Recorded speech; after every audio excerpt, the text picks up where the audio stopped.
Cheers, my friend. Cheers. We have Miss Diana Velicu back in the house. It's been close to 2 years since that first podcast. I didn't know it was episode 5. Yeah, That was basically 2 years ago. So much has changed. a lot. Go ahead and bring it a little bit closer or speak closer to it, like this direction. You've been living your best life out here. You know, like you've been traveling the world. Where have you gone in these last few months? Just went back home, Romania. No, you went to Jordan, Romania. You went to Hawaii. Yeah. You went to Vegas a couple times. No, I went to Vegas for Christmas last year. Okay. I mean, pretty much since I graduated in 2021. Yeah. And I relocated to Dallas. Yeah. Since then, I kind of wanted to give myself some freedom and travel more and explore more. Well, the thing is, for so long, especially when we last were talking, is you weren't an orthodontist yet, right? Mm-hmm. And you were kind of going through the motions of just like, I don't have all these abundance of you're not working yet, you're not making money, you're having to get loans from all these different people in areas, and you're experiencing a lot of resistance, right? Yeah. And I feel like you didn't really know what the future held for you. And then fast forward 2 years later, you're in Dallas, Texas with a great job, and then every weekend and you have the ability to go back home, to go to Jordan, go to Hawaii, go to all these cool places, you know? Mm-hmm. How's that feel? Amazing. Honestly, my life has changed so much in the last year and a half since I graduated. You know the backstory. I've been dealing with a lot of financial problems with my loans and so on. So, graduated $300K in student loan debt to be an orthodontist, which is not a lot if you look at it, because I didn't pay. What do you mean 300K is not a lot? It's not a lot compared to my peers. Yeah. I didn't pay for my dental school, so all the loans that I have accumulated from residency and the masters that I've done at UCLA. But other than that, What do you mean it wasn't a lot compared to your peers? Is orthodontics school different than the rest of your client or the rest of your class? Orthodontics, but you have to pay for dental school, and then if you think about you go into residency another 3 years, and then that interest keeps accruing because you don't really make money, and you still need to take student loans on top of that, unless you're really wealthy and you don't care. But yeah, come on, let's face it. And so was school cheaper for dental school where you went? I didn't pay at all. I was funded by the government. They even had scholarship, which means that they actually ended up giving me a little bit of stipend because I was in top of my class. So wow.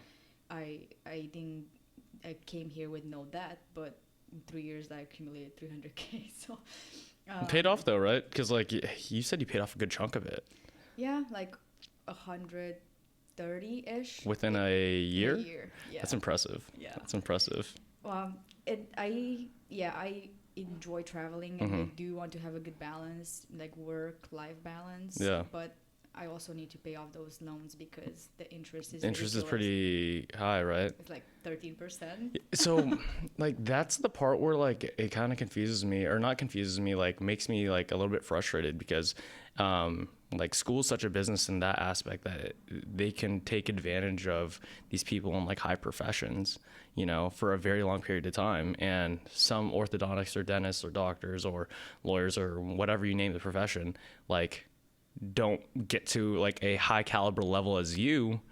That I don't know anyone who's paid off 100K in loans and debt in a year. I do not. You're the only person, and so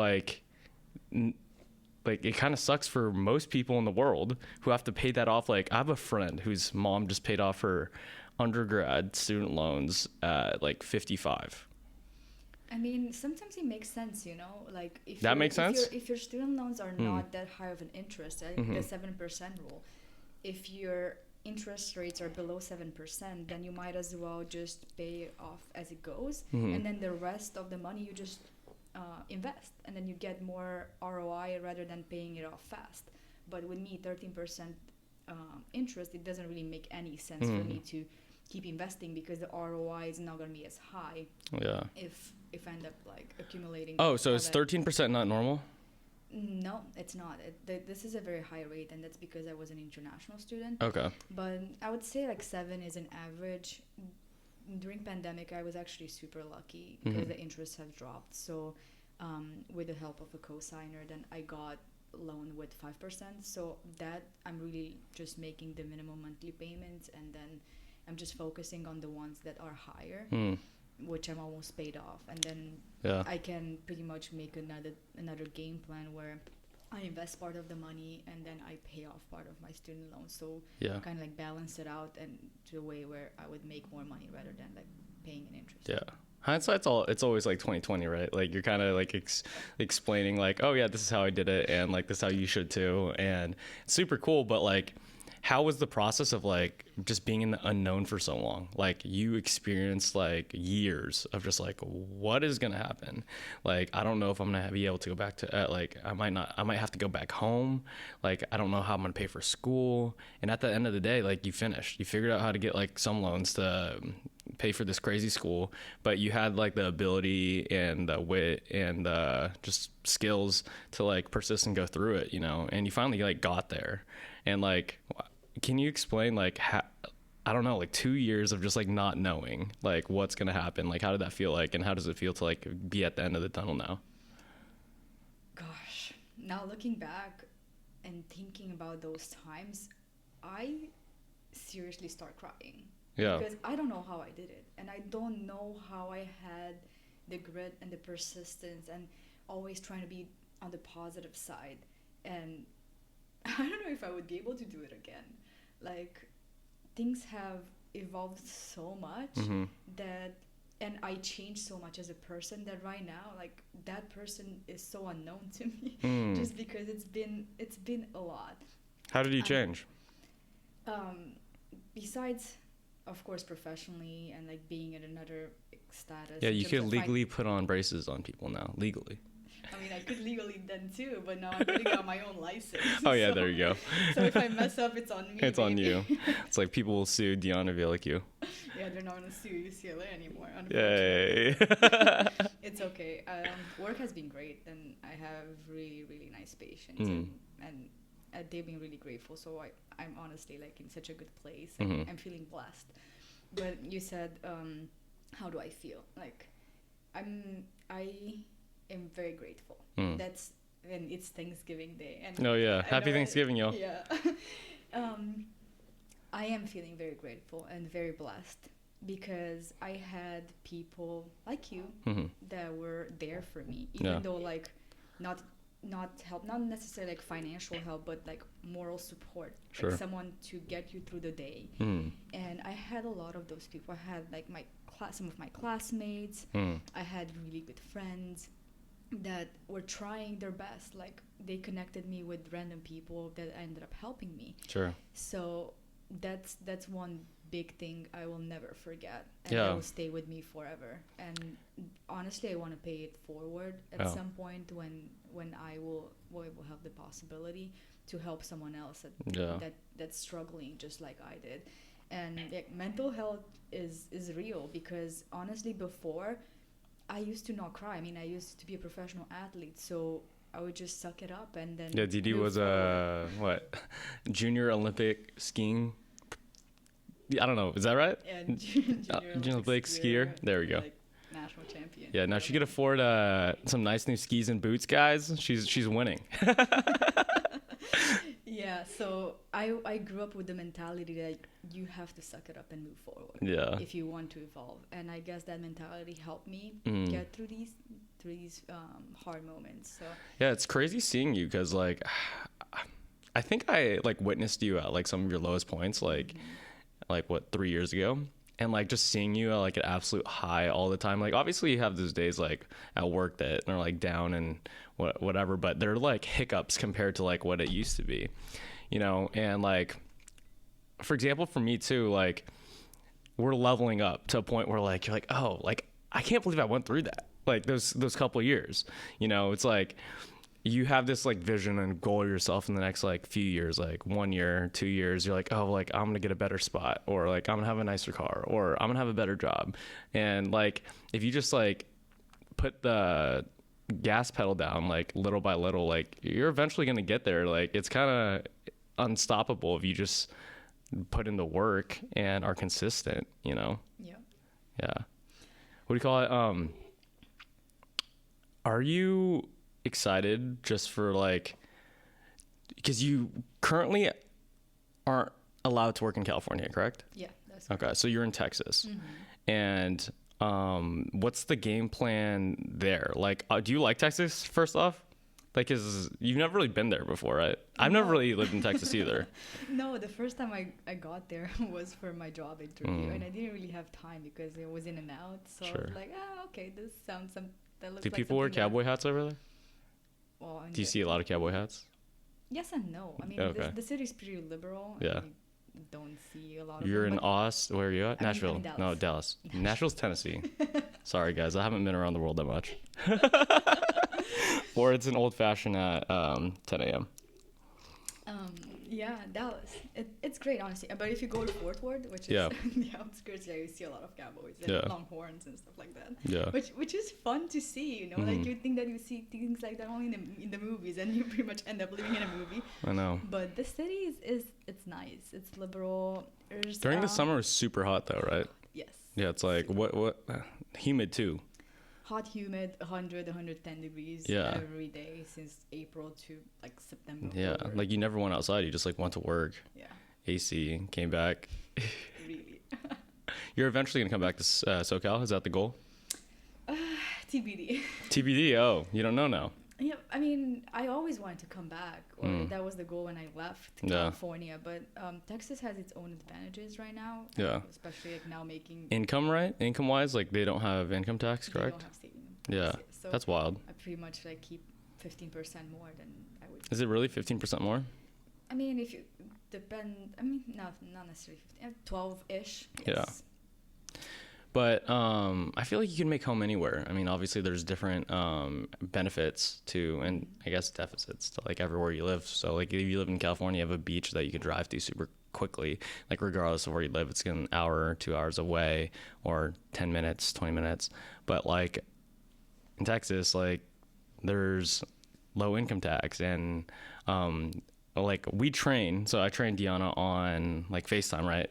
First off, you kill it. You're killing it. Like, do you feel better, by the way, by like working out? Yes, You've been getting a lot of compliments. Yeah. I'd be like, there you go. It feels good, doesn't it? Yeah. Like once you're like healthier and everything kind of combines. Like if you can't like move properly, you can't experience like the wealth properly. Does that make sense? Like I have a lot of like wealthy clients, right, who have a ton of money, but they can't walk up a mountain. They can't like stand for a long period of time, you know? And you being like young and fit now, like you're able to wakeboard, you be able to do all these like cool things, you know, and like to be able to do that for a long period of time is a lot of people don't think about. Like that's more priceless than like a dollar amount, you know? Yeah, true. Yeah. But going back to what we're talking about, Texas and Dallas and the advantages of like staying in Texas over. Well, it's just like you can make your home anywhere, you know, and I truly believe that. A lot of people like just talk shit about like LA, right? But if you have a good community, if you have a good whatever, or if you experience the beach or all these things, like you can make it home. And you've been making it like a home in Texas too. You go every weekend. I'm like, Deanna will be like, can we not work out on like Sunday? And I was like, why? And she's like, I had a tough night. Well, social life is good. Yeah. Out of school, so. Yeah. Yeah, you've been go. Like every weekend, like you're just having a blast. Like, why don't you just like chill for a bit? Like, I'm genuinely curious. Like, what gets your gears moving like that? You only live once. No, I get that, but. As cliche as it sounds. Yeah. You only live once. I know. Like I was so go for a while, but like I made an effort to like make a 1 or 2 days just like, okay, you're gonna sit down, read a book, stretch, like be an old man for a day, just like enjoy life to recover. And that's like benefited me tremendously in like the few months I've been doing it. Just like to kind of like think and appreciate like what you're doing, because if you go all the time, in my opinion, like it's like, where did the time go? What did I do? I did a lot of things. What were they? Like you don't get to reflect that much, you know? That's true too. Yeah. But I mean, my go is go traveling, and that's pretty much what, I don't know, funnels me. I love doing that. I love to explore. I love to be active. I love to do things. You didn't travel that much for a few years, huh? No. No. And that was something that came as a shock to me because in Europe traveling was so much easier and so much cheaper. So I used to do it so often, and now I came here, being in residency, being super busy, and being poor. Like, bro, I wouldn't be able to travel that much. So I felt like my wings are being cut off. Yeah, I didn't realize how much cheaper Europe was when I did that 10-day trek. It was cheap as fuck. Yeah. Like, I was like, I got like like, imagine guys out here, if you're in LA, imagine like $100 meal, like steak, pasta, salad, your appetizers, 2 glasses of wine, like a solid $100 meal. That was like $30 in Europe. And I would spend at like a nice hostel. Obviously, hostels have like a bad reputation or whatever, but like there's some nice ones. And you'll be like there for like $35 a night. I'm like, what? You know? Yep. And you bus ride, train ride, whatever. You walk. Yeah. And I was like, yo, us Americans are not doing it right. Like, you could vacation in LA and you're spending thousands of dollars, you know? And I'm just like, this is wild. You know, how do you feel? Or what does traveling do for you? Or what do you get out of it? Because personally, like, I like traveling, but I also like my daily routine, and I enjoy the things that I do. And sometimes it takes like a grand effort to like plan these things, but lately you've been pretty spontaneous. Like, you booked this skiing trip in Aspen. Shouts out Colorado. I've never been. Maybe I should go with you sometime. And you booked these things kind of like out of nowhere. Right? It's very spontaneous, and it's very admirable. But like, what do you get out of that? Like, what's the feeling that you get for the people who can afford to travel a lot but don't choose to? Like, why should they? Freedom. How so? I don't know. When I'm going out, I just feel like I can be myself. When you travel? Yeah, I explore new cultures. I mean, this past year I've been traveling a lot around like mid country. Mm-hmm. So I've been seeing different things that I wasn't exposed to before. Yeah. And then besides freedom, it's knowledge. You're becoming more cultured. You kind of get to meet different people, to see that there's something else in this world. It's not just LA or it's not just New York. Mm-hmm. There's other like types of mentalities out there. Mm-hmm. Not necessarily that I agree with them, but I try just to understand and know. Yeah, because there's so many things happening in this world. And I mean, there are a bunch of crazy people out there. And I'm trying to understand like why certain people think the way they think. Yeah. And I guess the best way to understand it is to go there and experience their culture and stuff. Exactly. Yeah. So whether it's the United States or it's a different country, that's the best way to do it. Yeah. And that's something that makes me happy and makes me free. That's why I said freedom as a first word. And now like winter's coming, and of course like most of my trips are going to be in the mountains. Yeah. That like skiing, to me, it is freedom. Like me like getting my wings back and be able to ride flying down the mountain, baby. Yeah. I haven't skied in like 3 years. I have my skis in this closet right now. I got my boots.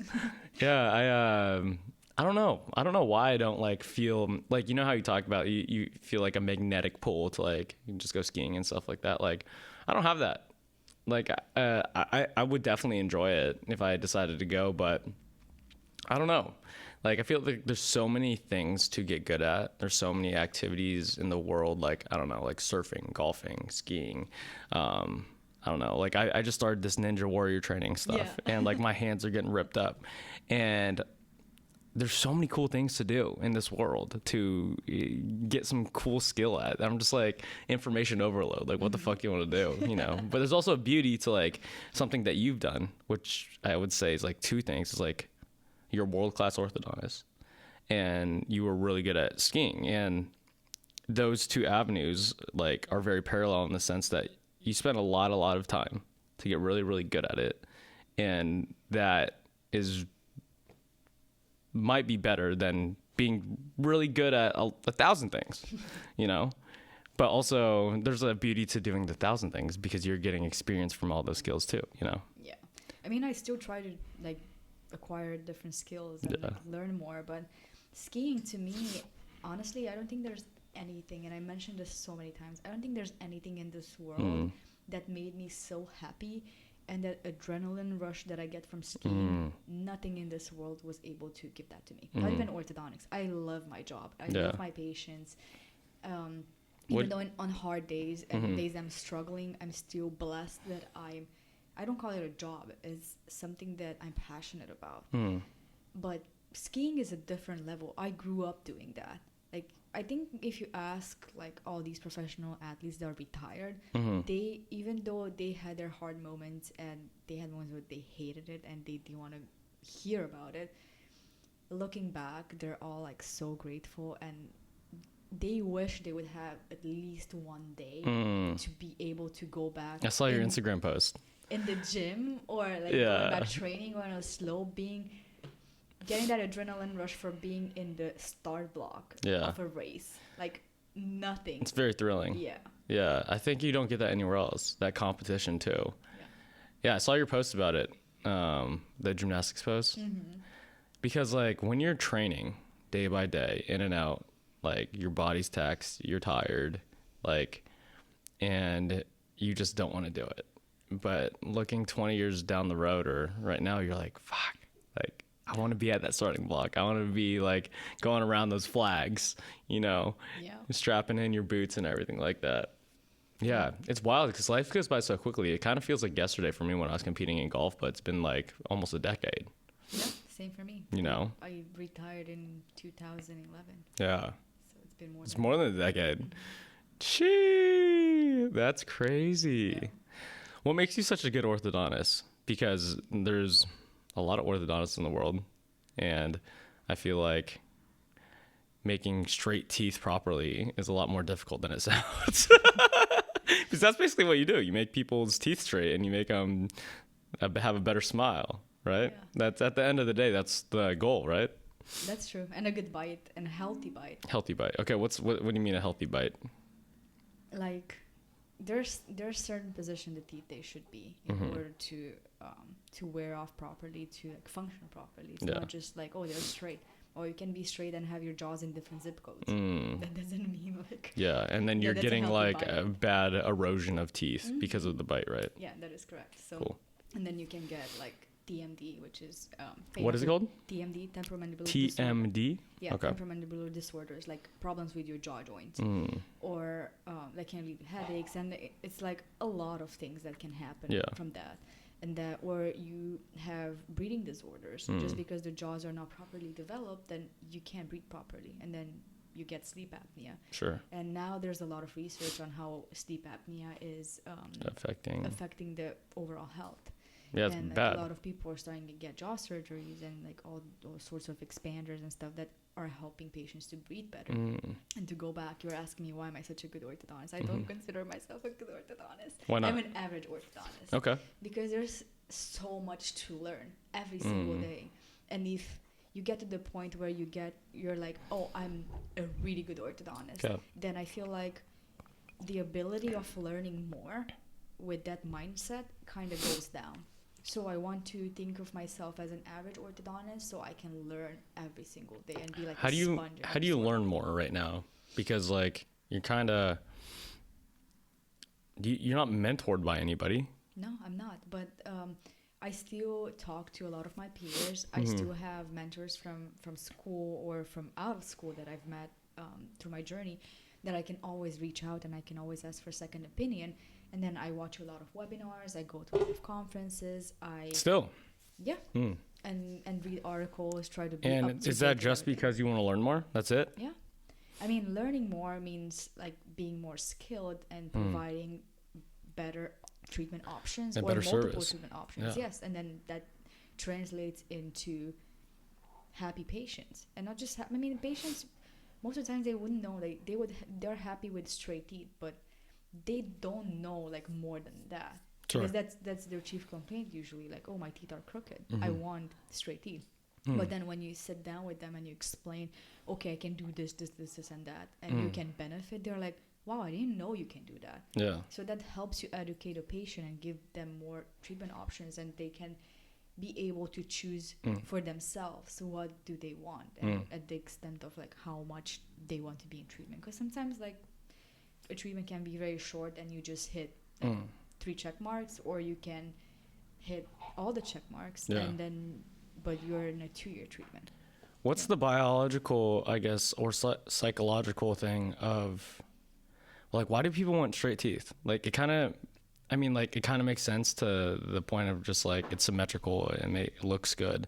But, like, why? Like, for so long, humans just had fucked up teeth, right? And, like, it was fine, you know? I don't know if, like, Hollywood or movies, like, made, like, people want to have straight teeth all the time. But, like, everyone wants to have straight teeth, right? I think for the rest of your life, you're going to be in demand of, like, your craft, you know? Yeah. Like, it's not going anywhere. It's similar to me in, like, fitness. Like, everyone's always going to want to be fit. Everyone's always going to want to be healthy, right? That demand is not going anywhere. Everyone's always going to have that Hollywood smile, or, you know? Like, why do people want straight teeth? Like, Not just, I mean, besides aesthetics, Yeah. it's also like function, because when you don't have straight teeth, and then you start, like, I mean, you naturally have to eat, right? And they start grinding off in different ways, and then you start seeing that effect when the teeth are not straight, they're grinding. what happens when, like, they're not aligned and the grinding happens? Like, what's the negatives of it?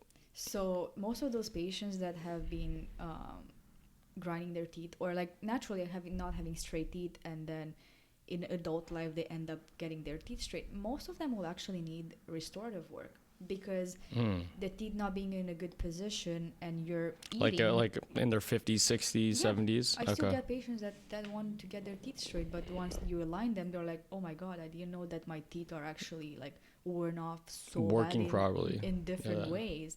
I'm like, yeah, like I have a scanner that I can run a simulation for these patients, so I can kind of like show them how the teeth will look when they're aligned.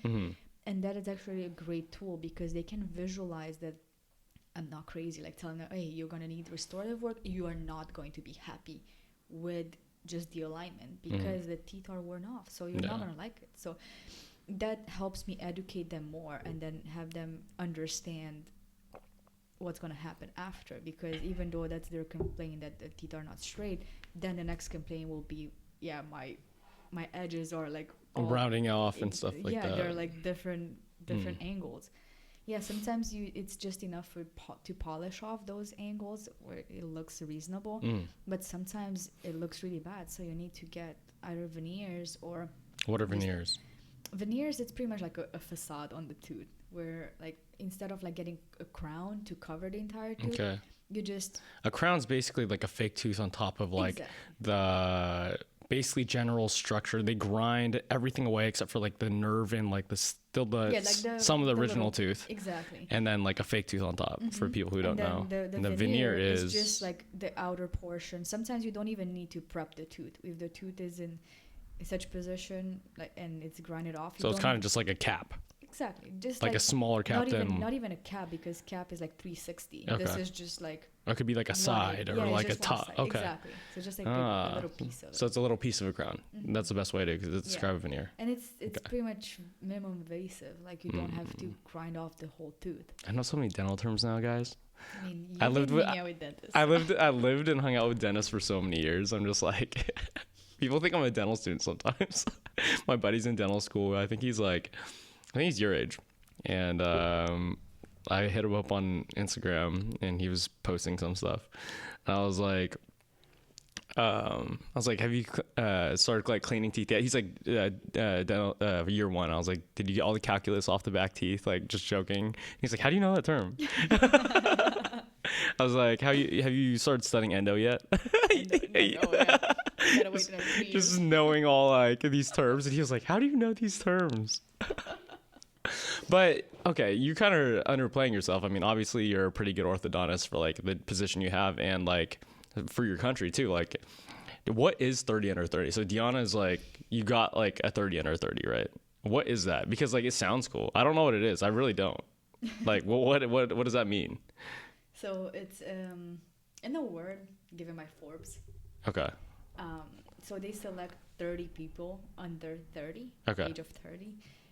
That have done... You're 30 now, right? I'm 30 now, but I got it last year, so I was 29. They awarded up to 30, so even if you are 30, then you can still be nominated and on the list. Sweet. They choose 30 people under 30 that are... Really and this is countrywide?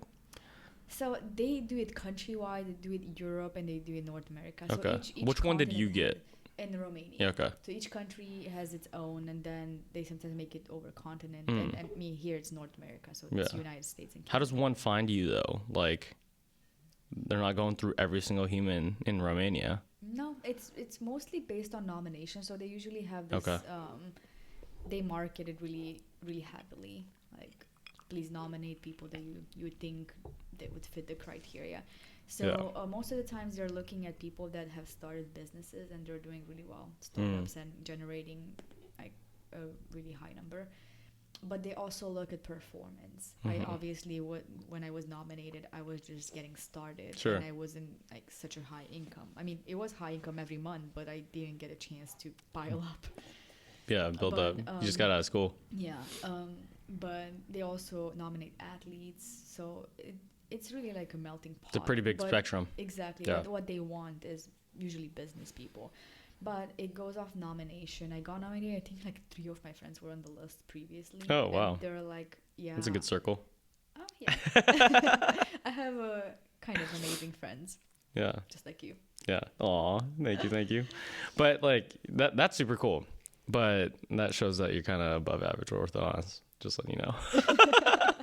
What joy do you get out of I guess like doing your work? Because I'm trying my best to put myself in your shoes, and like the things that you're doing that I can't really articulate because I don't know the field that well. You're putting like metal things or like a plastic like retainer on someone's teeth, and after so many months you get someone who has a good bite and a good smile and a happy patient. Like what's that feeling do for you, and like how rewarding is that just in like life, besides like obviously the monetary like reward you get from it because it's your job? Yeah, honestly, like it even happened like last week. It happened, and it kind of was a really good reminder of like why I love this job. Most of the times these patients, they have no idea how their teeth look like, even though they have the braces on and they're ready. We tell them, okay, next time we're taking the braces off. They're happy with the idea of, yeah, my braces are going to be off. But like, then, thank God this shit has been hurting me. Yeah, but they have no idea how beautiful their teeth are. And I got this reaction like multiple times, and last time it was last week, where you take the braces off and you show the patient the big reveal, or show them the mirror, and they're like, wow. Whoa. And they start crying. Like, I literally had a last week, she started crying. She's That's like, oh awesome. my God, this is so cute. Like, I love it. I'm so grateful for you. I'm so grateful that I did this journey. I'm so grateful that I did this journey with you. Mm-hmm. And that is so personal. Yeah. And that's something that wants me to be better and constantly offer good treatments to my patients, because I know they, not just aesthetically, they look better, but they're also like functionally, health-wise, and self-esteem. And knowing that I changed someone's life because I boosted up their self-esteem, that's amazing. That's pretty much like, as you said, like personal training. Like, they come and they're not very confident about their bodies, just like I was when I started training with you. I felt like I even though like I wasn't overweight, I just was not happy with the way my body looks. And then we started this process of transformation, you were trying to educate me, and then give me advice of what I should eat and what I should not be eating. And it goes the same way. Like, the patient comes and I tell them like, hey, you need to wear the rubber bands this way or that way, and this is going to be the effect. Same thing as you. Like, you're telling me, okay, if you're cutting off carbs, you're going to start leaning out faster, you're going to see the results faster. And you have to do it this. So it goes the same way, and then you start seeing the results until like, I'm happy with the treatment and I finish off. Is that what motivates you to do like all these extra educational things? Yeah. Because like, I don't know, like for a client, for me, like if someone's suffering from a problem like carpal tunnel or like posterior chain or your lower back, like I'll go look into those fields just to try to figure that out. But I'm not going on a daily basis like looking through peer-reviewed articles, you know, or going to seminars. Like, I'm just like, that sounds whack. Like I try to solve a problem that what's in front of me, and if that requires going to like a seminar, like whatever, sure. But the fact that like you're just going to these things for like, this is so cool, this is fun. I'm like, wow, that's impressive. You know why? Knowledge is power. And, Yeah. and I mean, I think everyone likes to be powerful or feel powerful. So if you know more, then to me that is being powerful. So Yeah, how does that feel? Because like you're in a, I guess, powerful position, especially being like a woman immigrant in America with a dope job and like pretty high on like the social hierarchy. Does that make sense? Like it's not that common, and you're experiencing it, and it might be weird to look at it that way, but it's kind of like a fact, you know, like it is happening. You are in that position, and a lot of people, especially women, like I feel like don't get to experience that, and it's not necessarily because they don't want to. It's because like, you know, it's because, I mean, it's not necessarily because they want to. Like a lot of women want to not necessarily be where you are. They want to just be, I don't know, the housewife or whatever, you know, and it's not very desirable to them, but you know what I'm saying? yeah, I mean, So like, how, okay. what's that experience? No, for you. yeah, I'm saying like, yeah, I mean, each one of us have different goals. And Sure. being a housewife makes you happy, so be it. Just do it. Yeah. But things like this make me happy, make me a better person, make me want to be better every day. And Like what motivates you?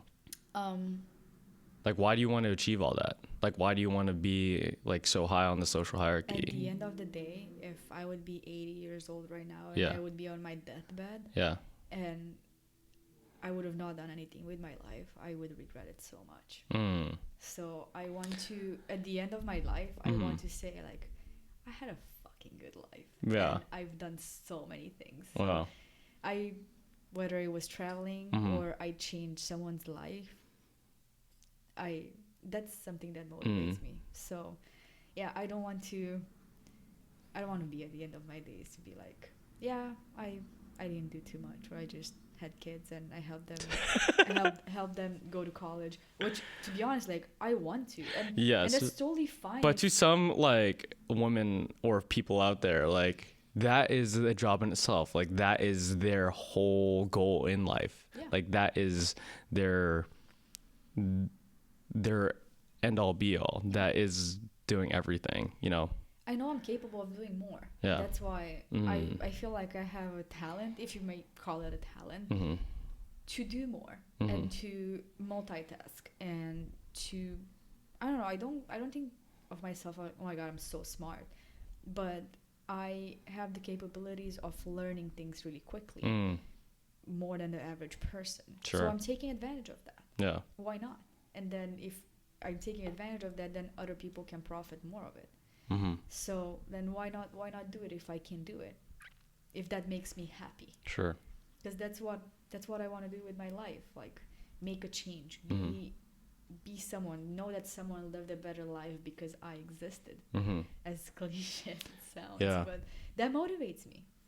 I think that is motivating, but also like I'll experience that sometimes, like where you feel like, oh, I could do more, I could always do more, and like sometimes that will like affect me negatively in the sense that like mentally you always feel like you're not enough, right? You need to have a good balance and know when to say stop. Yeah. Like I need some time for myself, and that's totally fine. I have those days too. Where's that happy medium though? I have moments when I'm like really fatigued and I just don't want to talk to anyone, and I'm just tired and I just want to like be in my own shell, and that is the moment where I'm like, okay, this is my day off. I just want to take this time for myself. So it's kind of like listening to your body. Yeah. And your mind. Yeah, I don't do it very often. I should do it more often, but sometimes I exhaust myself, and then I learn, I'm like, I'm never gonna do it again, and then it happens again. But I mean, you gotta do what you gotta do. So retainers and Invisalign are big right now. I mean, retainer is not really an orthodontic treatment. It's pretty much the passive. Not retainers. Invisalign is big right now. Yeah. Which is basically retainers. Like it just like more contoured, tighter retainers as it goes on now. Or I could be totally wrong. So Is that right? To whoever's gonna listen to this, so retainer is an appliance that looks pretty much like the aligner, but that is meant to keep the teeth in the position where they're at. Zero movement. So if you finish your orthodontic treatment, your orthodontist is giving you a retainer. That is to keep the teeth in the same position. Nothing's gonna change. Mine don't fit anymore. So. Did you have a new one? I haven't.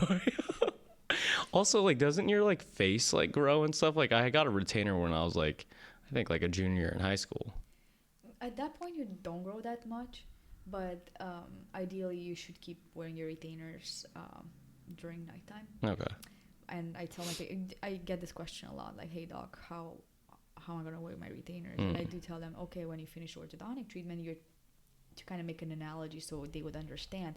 Your bone is kind of soft around your teeth because we've been moving the teeth in that bone. So we need a little bit of time for your body to kind of mature that bone around the teeth. And that takes about 6 months. So I want you in those 6 months to wear the retainer full time. And then after 6 months, when that bone is more mature and more hard, quote unquote hard, then you can just wear it during nighttime. And they're like, oh, well, nighttime for like a year or two. I'm like, no, nighttime for a lifetime. For your rest of your life. Or as long as you want your teeth to be straight. Yo, wearing a retainer when you sleep, that was so annoying. But pretty much like any organ in our body, even the jaw bones are developing and they're changing. So of course the teeth are going to be shifting if you're not putting something to keep them in the same position. Sure. So naturally, that's why your retainer doesn't fit anymore. Even though your teeth are straight, they're certainly not in the same position as when you finish your orthodontic treatment. And now to go on the Invisalign or clear aligner therapy, Invisalign is just the brand. Oh, really? Yes. Okay. So there are like 20, 30, I don't even know the exact number, but there's so many out there in the market. The main reason they're well known as per name is because it's a good name.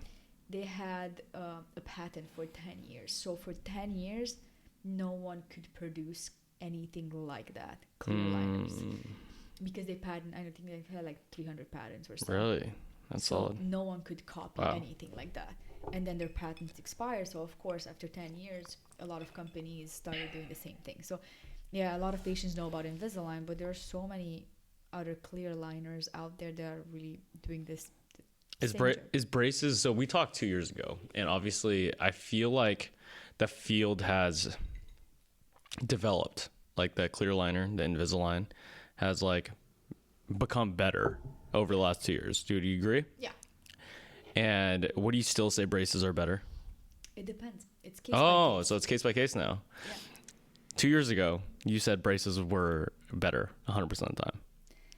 So I don't think I said that. I'm pretty sure.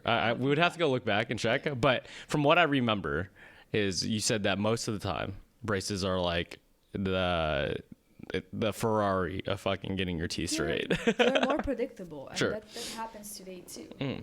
So like sometimes like you would definitely say to some patients like, oh, like Invisalign, clear aligners is going to be the way to go for you. Okay. Yeah, I have patients where I honestly prefer it. It's just so much easier and the treatment would be faster rather than doing braces. And some patients where I'm like, yeah, I could do it with Invisalign, but it's going to take you way longer. So in my hands, like this is my own opinion.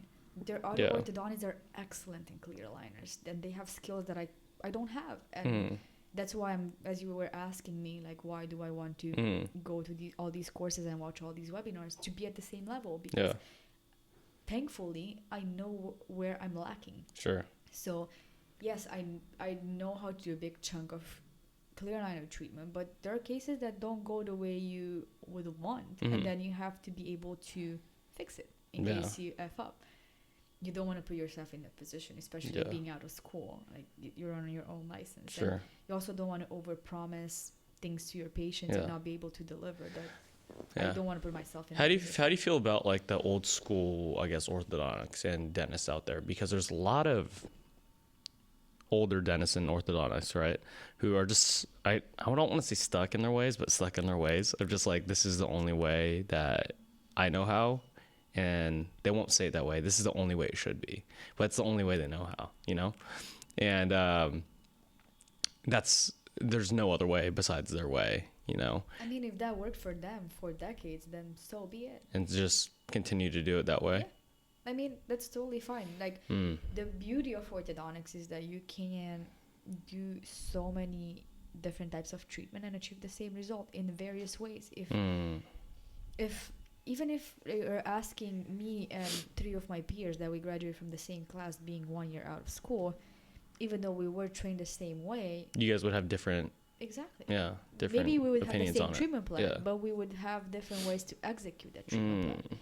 And that's totally fine. If that worked for that orthodontist for decades and they still like get good results with minimal side effects, then so be it. If it works, just do it. Yeah.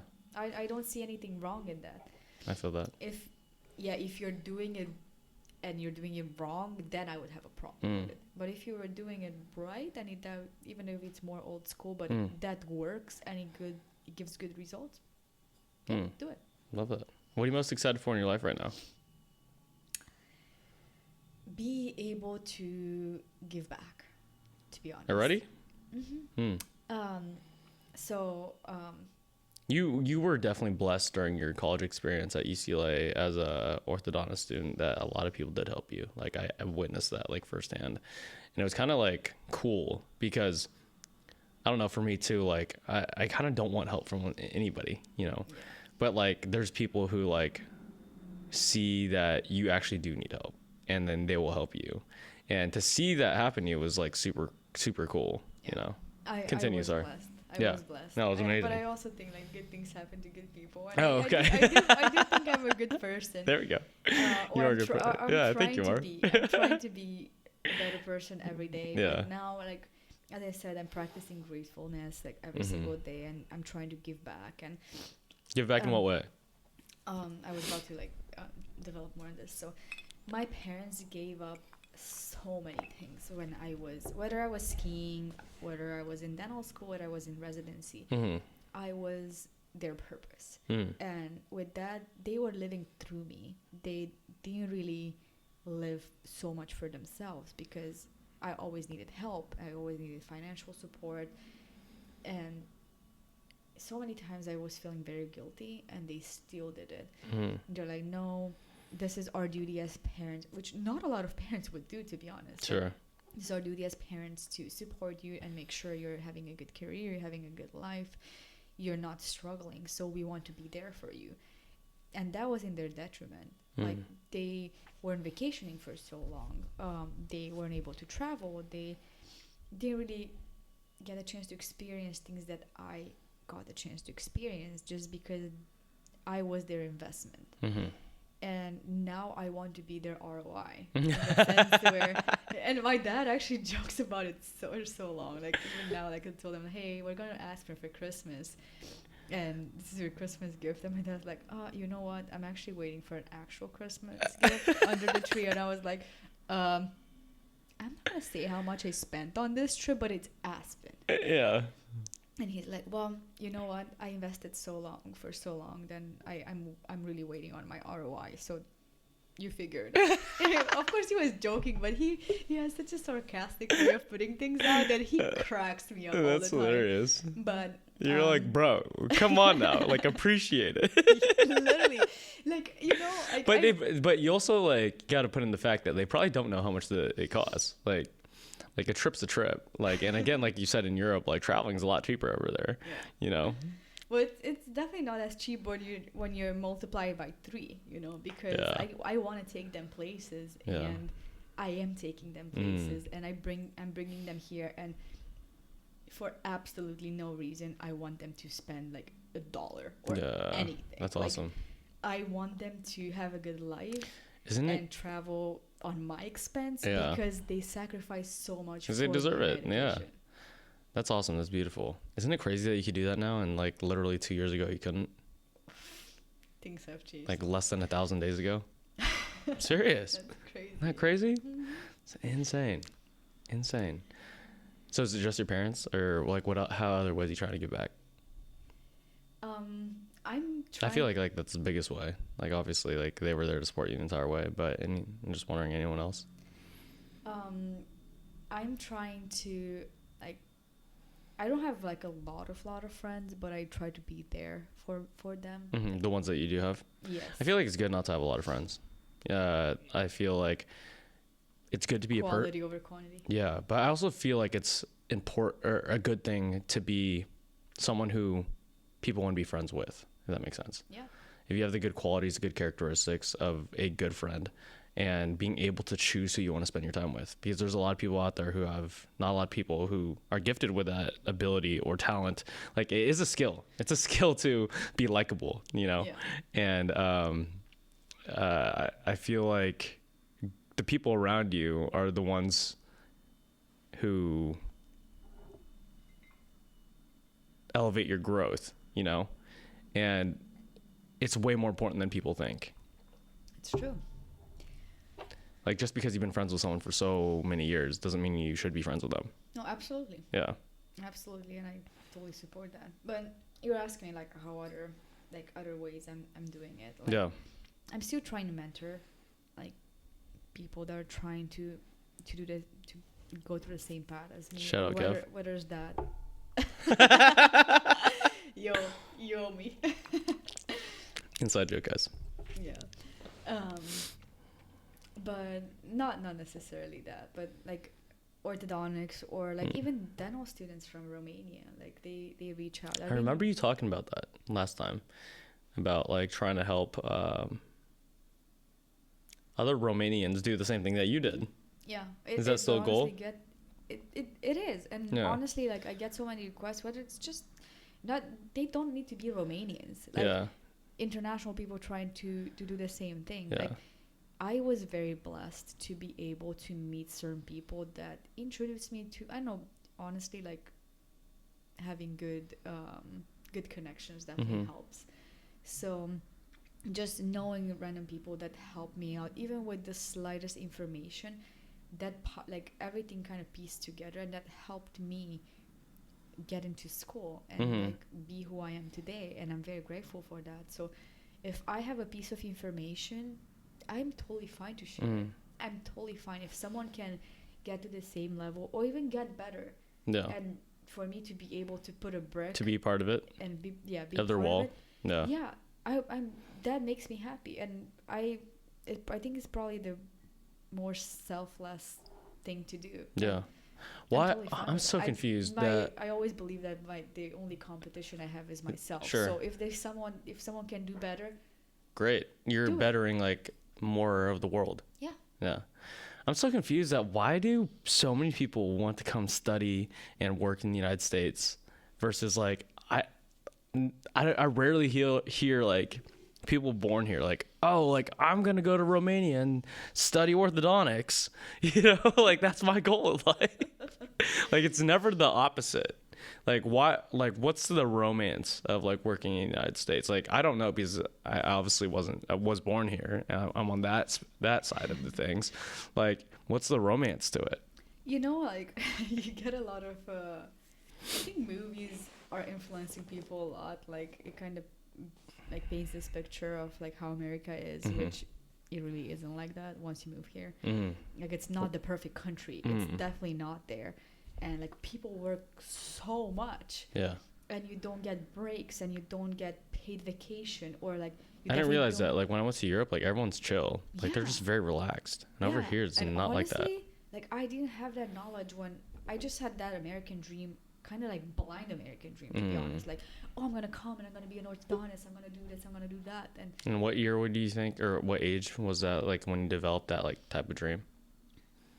I think I was a teenager, like let's say 14, 15, where I was so sure that I want to do this. And now looking back, I was like, yeah, definitely like I had the wrong image of what it will be. And that's fine. Was it wrong though? I feel like you're experiencing it. I'm experiencing it, but at the same time, like my mother gets 50 paid vacation days a year. What? I don't get one. In my first year, I took 0 days off. Yeah, but you also get paid way more. Yes, but isn't that like messed up a little bit. Like, as a doctor that works for a company, to not be able to get at least a couple of, let's say, 5 sick days throughout the year where you're actually sick and to be paid for, like, that to me is so normal coming from a different background. I have no clue. Like, I've only experienced like this work culture where like you should never be sick and you should never get paid for being sick. Like, I don't know that end of things. That is kind of messed up. Like, you being sick, it's not your fault. Whether like you got flu or you got COVID or you got anything else, it's not your fault. Yeah. And like, to be we're human. It's gonna happen. Exactly. Yeah. To be penalized for that's really messed up. I didn't know about that. Or like, I didn't know that you get 50 paid vacations in Romania. My mom is coming next month and she's staying here for 2 months. That's awesome. To Texas, right? Yeah. I mean, we're gonna travel a little bit. You excited for that? Uh-huh. That's gonna be a good time. And then on top of that, like, there are other things too, like maternity leave. You know, like in Romania you get 2 years off maternity leave, paid maternity leave, really? 100%. Then they pay you some subsidy for your child, like child support, which is really high in the first 2 years, and then until you turn 18, I think it was 18 or 14, something like that, you would still get support every single month for every single child. So I used to get like this monthly support from the government. Yeah, it wasn't too. How do they afford to do that though? Is that just through taxes, like in Romania? Through taxes, through like government funding, they plan for these things.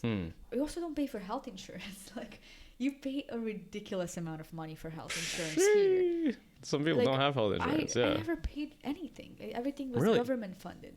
Yeah, it's not a perfect medical system, obviously, but you have access. That's so foreign to me. Yeah, you also, like, I mean, the mentality is very different. Unfortunately, people go there only when something hurts, rather than here. I mean, I think this was more like insurance trying to like cash out, so they would force you to go like for your annual. Yeah. Or trying. Also, I feel like people in Europe, like, just lifestyle wise, is relatively healthier than Americans, just because like all those GMOs. Yeah, well, there's so many fast foods over here, and just bad food. Like, you could eat so good every single day over here, like in terms of just like mouth orgasms, or just like the type of like food that you can eat. And on top of that, like, everyone drives, everyone sits down around here. Like, you're not walking at all. And just if you just look, LA's an anomaly, but I don't know, in Texas you probably see so many overweight people, you know, like all the time. Like, and everyone's driving, whether it's like going sitting down, like across the street, you're driving. I guess back on that note, like, how has like working out on a relatively we don't work out a lot, or you don't work out a lot, usually like 1 to 2 times a week. Sometimes we'll skip a week or whatever, depending on like if you're busy. And what has that done for you, I guess, like mentally, physically, just overall health wise? Motivates me, definitely. Yeah. Like, I how do you feel? Healthier. Like, I seriously, like, I gained maybe like 10 pounds over the pandemic, and even though like you couldn't really see a lot of the, I mean, like, actually you could, but I felt like, I don't know, it hurts. You know, it hurts. What do you mean? It hurts in the sense where, like, I didn't like the way I was looking, and I felt like, I mean, I know it shouldn't be a stigma, but I had a lot of cellulite, which is totally fine if you have it, but I wasn't feeling comfortable in my own skin. Sure. And if, like, I wasn't feeling it, then I decided to do something about it. Yeah. And I'm not I don't look perfect right now, and I still have a lot of things to improve on, but I definitely feel better about myself. My self-confidence definitely boosted up. Yeah. I'm feeling healthier, and I have healthier habits. And even though, like, I'm not dieting, but I'm definitely taking a look. You're just conscious eating. That's it. Yeah. Exactly. Yeah. And it at the beginning was a little bit of a struggle, but now it just comes natural. So easy. Yeah. Yo. So I put Dion on this slow carb diet, which is basically, she kind of loosened up now, but it was basically like no carbs, and mostly just like you replace the carbs with beans, and it's mostly like protein and vegetables, like Monday through Friday, or Sunday through Friday. And then on like one day you could do like a carb cycle of just basically just going absolute ham. Like you could eat as much bullshit as you want, and it kind of motivates you in the sense of like, oh, like I want a pizza, I want an ice cream, I'm gonna write it down, and that pizza and ice cream is gonna taste so good on Saturday. You know, it's gonna be so much mouth pleasure. But then like your body is so used to like just going off like fats and proteins most of the week that like you can afford to like have those sweets and sugars, and it just says like you can like have your cake and eat it too. Yeah. And like once you are able to like discipline yourself a little bit in that aspect, like you're living proof that like, oh, like if I'm just conscious of what I eat now, I'm not like, I could still be fit and eat good food. Yeah. Like it's possible. Yeah, you know? Yeah.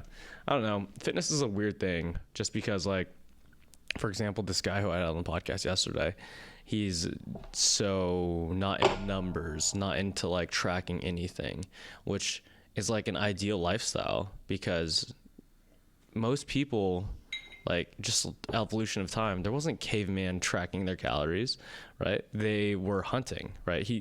Yesterday he was explaining that people would run 30 miles for like a meal. Like they just follow this buffalo herd, right? And they would just trek slowly, run the whole day until those buffaloes got tired. And then they would shoot them, and then they would have that one meal for that one day, or it would be for like a lot of people wouldn't get to eat. And so that delayed gratification of like those sweets and those sugars and stuff like that is awesome because we're so blessed to like, oh, I'm hungry, I'm gonna go to McDonald's. I'm hungry, I'm gonna go get whatever. Like you have the ability just like on a dime, like I'm gonna eat. When like in human history, like most people didn't have that like gift, you know? That's true. Yeah.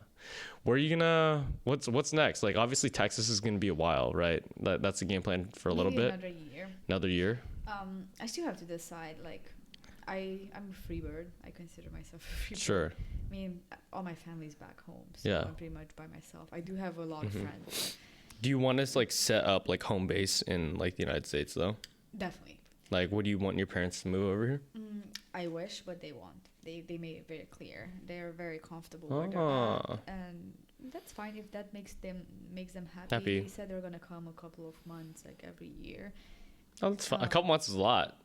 Yeah, I love my parents to death. That's but like not living with anyone for 11 years and not be like, don't have to like tell, oh my god, I'm coming back at 10 and like give all these explanations. What am I doing outside? That gives me anxiety because I know they're gonna come and they're gonna be like, oh, you're going out, and when I'm coming back, and if I'm not coming back on time, they're like, where are you at? I'm like, I can't. Just that independence. Yeah. I can't. I mean, that's weird you saying that, like being 30.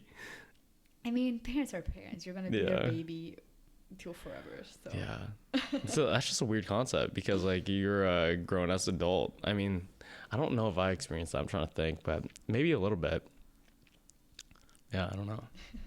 Yeah, so what's next? Definitely a year from now, I'm still going to be in Texas because I'm waiting on my immigration paperwork to be resolved and finally get my green card. So that's still in the process. So hopefully in a year from now, I'll be free in that sense. I definitely want to open my private practice. What's the difference between green card and citizenship again? Pretty much you have almost like all the benefits as a citizen, but you cannot vote. That's the only thing? Kind of. To be honest, I never even looked too deep into it, but you can pretty much do everything. You have your own business, you can travel in and out, no issues. Like, I think pretty much all the same privileges, but you can't vote. So if I'm being honest, like I haven't really even looked at the difference. Regardless, you have to pay taxes because you live here, whether you're visa, green card, and so on. What do you call it? I have a esthetician. I get a facial like once every like 3 months, and she's just got her green card. Or citizenship, sorry. And she was just spitting off the questions of like what they ask you. Yeah, they ask you all those things about the Constitution. And I was like, I do not know any. Seriously. I was like, I'm a bad American citizen, bro. They literally, like, you have to study all those things the day before your vows. And you just have to answer all those questions and like amendments. I was so shook. Like, I didn't know any of it. I mean, let's face it, you're going to forget it next day. Yeah. I was so shocked. Yeah, they do make you Sorry, I go through all interrupted you. Go ahead. They do make you go through all It that was wild. It process. was like dumb stuff. Like some, who's the 11th president of the United States? And I'm just like, yo, that dude's dead. I don't know. Yeah, they ask you all these things. Yeah, private practice, definitely. I want to own my own business. Not because, like, I'm totally fine with where I'm at right now. Sure. Like, they pay me well, and I have a good job, and I have to get a chance to treat patients the way I want to. Like, no one's dictating me what to do. But I prefer to have my own and to work towards my dream and to control things a little bit better. So I definitely want to have my own business. Now, long-term plan, I think I mentioned this the other podcast too. I'm super passionate about patients that have different craniofacial syndromes. What's that? Say it again. Craniofacial syndromes. Cranial facial? Yeah. Craniofacial syndromes. There's different syndromes that affect the head and neck, and they require orthodontic treatment, which usually lasts for very long. Like years? Is that what you're talking about? 10 plus years. Oh, really? Yeah, and they entail like a bunch of surgeries, so and like interdisciplinary work. And luckily I was exposed to that while I was at UCLA. So that worked out, and I got like a really robust education in that. And I was already passionate about it, but now I feel like that passion has increased even more. And things that we were doing at UCLA, they're not available in Romania. So I want to help build like a craniofacial type of clinic in Romania, where like a lot of specialists Romania. A lot of specialists come together to help a patient. Like usually, like medical system is so messed up, where they send a patient from left to right. There's literally no communication. Like the medical history is not in like digitized. Like everything is still on paper, so it's a mess, and no one talks to anyone, and it's just so frustrating. Just imagine you being a patient having to go left and right, and then no one's guiding you. Like, and it's just because they were dealt a bad hand. Yeah, and like person A doesn't speak to person B, and they have no idea about each other, but they all like discuss different options, and the patient is so lost. And they end up like growing up being adults. Like you didn't really help them when you could actually do something for them. So I want to create this, like, call it like a multi-center where patients come in. It was the same model that we did at UCLA, where the patients would come in, they have different rooms, and they would sit there for like a couple of hours, and then the specialists would go in the room. So we were the ones that were rotating, not the patient rotating in all the pavilions of a hospital trying to see these different specialists. So they would come every year, or like every 6 months, depending on our recommendation. But that was only because it was like an educational setting, right? No, it happens. Yeah, it is an educational setting, but it's part of the hospital, so it's a habit. So that's just like how the hospital gets run. Exactly. Okay. So I want to create a similar model where there's call it a secretary that kind of manages everything and talks to all the specialists, and then the patient comes and it's being seen by, I don't know, 10 to 15 different specialists, and at the end of the day we have a conference and they speak about that patient. So then you're like, oh, what does the speech therapist say about this patient? What does the plastic surgeon? What does the orthodontist? So you basically have a team of specialists. Exactly. Right. And it's basically all around best treatment for them. Exactly. So we all sit down and we discuss. So it's not going to be, the communication is there. Sounds like an expensive business model. No, it sounds efficient though. It sounds so efficient because it's not just like you're a ton of orthodontists like debating or like working on some project together. It's people from different fields who are experts in like just all this part. And it's like all around here, you know. Exactly. And at the end you run a full report, and then the secretary helps them. Like, okay, like you don't need to get orthodontic treatment now, but you need to go to speech therapy, and you need to see the pediatrician like now, something like that. Like all the recommendations will come. So then the secretary helps them and guides them. At least they have an idea what's going on. They come back in 6 months, they come back in a year, where we reevaluate and see, depending on their developmental stage, what are we going to do next. And like this way the patient is not confused, they don't waste time, because like unfortunately these patients don't have a lot of money or are not very wealthy. And then time is money. Like them going to work is crucial to support a family. Sure. And like in Romania, unfortunately, they go like get pushed like left and right, and no one respects their time, which I find it very rude. Even now, as a private practitioner, if the patient is waiting way longer because I don't know, falling behind, I feel so responsible. It's their time. I would hate to be in the same position, so respect everyone's time. That's why I want to do this. And that is a big problem. Like even here too. Like I have a buddy who just wants to go to a skin doctor. What's that called? Dermatologist. And he was in the waiting room for like 3 hours, you know, and like he's got work to do. He's got shit to get done, you know. For 15 minutes, I'd be out. Yeah, you're like goodbye. No, seriously, goodbye. like respect everyone's time, whether that it's a lawyer, doctor, or you name it, entrepreneur, or it's the janitor. Yeah, it's a person. It's a person. Like, it's their time. You can't do that. Yeah. Yeah.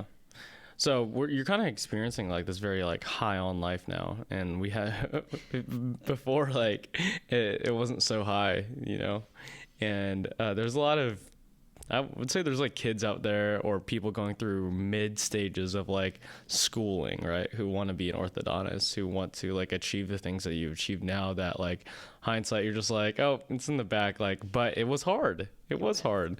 And like, what's your advice to, I don't know, like the Romanian girl in college trying to like pay off her like, or pay for school, right? Or the guy trying to just get into dental school first, or like anything like that, because there's like resistance throughout that whole process. Like it was how long was that whole process? 8 years? You know, it's a long time. Like how does someone stay in it for that long? Because that's a huge part of life, you know, like that's 1/3 of your life. You know, that like that's a long time.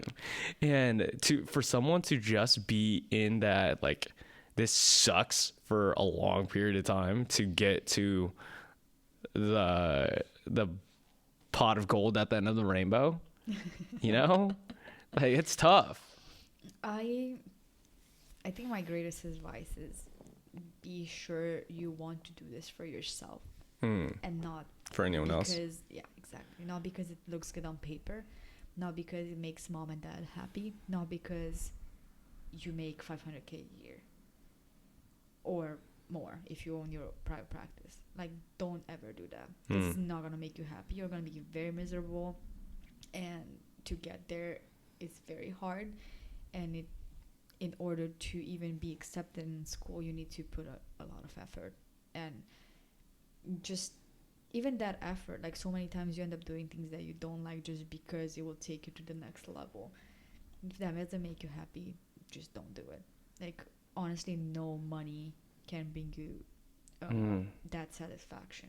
Like, how does someone get out of that though? Because there's so many people who are like, I'm gonna do it for my parents because they sacrificed so much for me. I'm gonna do it for X, Y, and Z because they helped me here, you know? Like, so many people do things not for themselves, and it's because they feel like they owe it. It's just that human reciprocity, you know? It's like, someone did something for me. This is what I owe to them, you know? Like, I know that you're paying it back to your parents, but this whole time, like, you wanted to do it for you. Like, how does someone get out of that, like, headspace? Because, like, I suffered through that, and it took me a long time to get out of it. Like how does someone do that? I think at that point, even though you're trying to care about everyone's opinion and make everyone happy, you have to be strong and just say, I'm doing it for myself. I don't want to do it. I want to be selfish. I don't want to do this. This does not make me happy. Instead, something else makes me happy. Am I not getting the same reward financially? It's okay. We're going to find the different ways to get to the same level. Or, to be honest, like, come on, money is not everything in this world. Yeah. You can still live a good life without, like, having millions of dollars in your bank account. Yeah. I did this like little thought process. There was a couple studies on it that, like, if you're not happy at like $60,000 a year, you're doing something wrong. because $60,000 a year pays for a nice place to live, pays for like mostly good food and like bills if you don't have a family or anything like that. Like $60K, if you're not happy, you're doing something wrong. Yeah. You know, Exactly. and money isn't everything, but there's, especially here, just like everyone wants to work and achieve that next thing and like get that dollar, you know. I think it's just the mentality. Like, you are kind of raised to always like want more, do more. Just have to like chill down a little bit and be like, What's I'm important? actually happy with this, and I prefer spending my time and energy on like things that I enjoy, even though they don't give me such a big financial reward at the end of the day. But Like what? no, I'm like, I don't want to do dentistry. I prefer to, I don't know. Just like I prefer- go to a dentist or something, even though you could do that work. Yeah, I prefer to drop my dental practice tomorrow and go back skiing. Yeah. I know I'm not going to make that money ever because I obviously wouldn't be capable. I'm not like a high-end athlete anymore. Sure. It would just be because I want to do it and that makes me happy. Or just like, I don't want to be a private practice orthodontist. I want to go and teach. Teaching maybe pays a third of how much my paycheck is right now. But the reward of a I just prefer teaching residents to be better orthodontists or like something else. Yeah. And that makes me happier than trying to run my own practice. It's all about perspective and what makes you happy. These are all like intuitions. Like, do you usually follow your intuitions? Like for me, like I always have like this roadmap that just, there's a voice inside my head and it's like, hey, Nate, you're going to do this now because it's sick. You know, you're going to go study this. You're going to do this thing. You're going to move here, whatever. And I don't know where that comes from, you know? Like, for example, you were just talking about teaching. You're like, oh, Deanna, like you're going to teach these residents because it makes you happy, but you don't know why, you know, but you're just going to do it because your intuition tells you. Do you get that? Yeah, I do. I mean, but it also comes to the gratification. Like what, like, is this making you happy? Like knowing that someone else learned more because of you, does that make you happy? I mean, it's kind of like a fine line. And yes, I am kind of impulsive when it comes to like things that I like to do and things that I'm doing and the way I'm running my life. Yeah. And that's totally fine. Like sometimes it's good to be impulsive and not think too much. And yes, in certain ways, it's just better to sleep on it rather than like being really impulsive. But like at the end of the day, things will work out for the best. Like to give you a really good example of like being impulsive now looking back, is me moving to the United States knowing that I did not secure my finances throughout this time, and I just moved and I'm like, hey, I'm here, I'm in LA, year one, I have $20K and I have no freaking clue how I'm gonna graduate. I'm just going I'm just gonna figure it out. I think it's unique. It's not just necessarily the United States. Like LA is a different beast. Like my girlfriend moved here on like $2,000. You know, and it's just like living in LA is expensive and you get all these random bills and like it's not cheap, when in reality like you could get very nice living and stuff for cheap in a lot of places in the United States. You know, you just chose to do the hardest thing ever. The only harder part would have been like in New York, you know. I mean, I think pretty similar though. Yeah. LA, New York, SF, Boston. I think these four cities would have been pretty similar. You're only here for a day? And then you're going to Joshua Tree, right? No, Palm Desert. I'm going to Palm Springs. I'm coming back on Sunday and then flying back up on Monday. So what are you going to do in Palm Springs? You just party it up? Live life? Go shopping. Oh. In Palm Springs? Yeah. Orthodontists have to have fun too. Where can everyone find you when you close out? Or like, what's your name of your practice if anyone's in Dallas? I'm actually working in like one of the nicest suburbs of Dallas, in North Dallas. It's called Plano. It's like 15 minutes. Plano. Yeah. Okay. All the Dallas friends out there, go head up Dr. DD up. Yeah. It's what do you call yourself? Dr. Velicu? I'm calling my last name, yes. Dr. Velicu. Oh, that's so professional. I don't know you like that. I had to, you know what? I had to. Like when I was at UCLA, I was calling myself by my first Dr. name. Diana? Yes. Okay. And everything was fine, and I still got a lot of respect from my patients. But when Sure. you're in private practice and you're running the office and you're such a young doc, which I'm like younger than my peers. Sure. And if feel I'm like not, I'm calling- usually like not even wearing makeup when I go to work. So that like really puts me in like baby face. Let the pores breathe, baby. So when they see me, they're like, "Are you like 20?" That's a good compliment. You're So like, it is a good thank you. compliment. But at the same time, so this is something I got a good advice from a couple of orthodontists, and I followed it, and I'm very happy with it. If you go by Dr. Diana, for example, because you're so young, a lot of patients, older patients, they will have such an ease to drop the doctor part, and they're just like, Call you Diana. yeah. And I don't mind it, but some certain people lose the respect. Like they don't respect me as a doctor, and I don't think that's fair. Like I don't have that doctor, I don't know, you need to call me doctor because I worked so hard for it. In a sense, like I don't mind. Like I understand like why certain people would want to be called doctors, and like because they worked so hard for it. But I'm not in that position. But at the same time, I don't want someone to drop their respect just because I'm younger and try to. And have you felt that before? I did. Yeah. So this has been a good advice to use my last name, and it's been working out way better. Yeah. Even though there's still like patients that call and they're like, "Oh, can I talk to Diana?" And I already trained my front desk. They're like, "What do you mean, like Diana? You talking about like Dr. Velicu?" They're like, "Oh, Diana, yeah."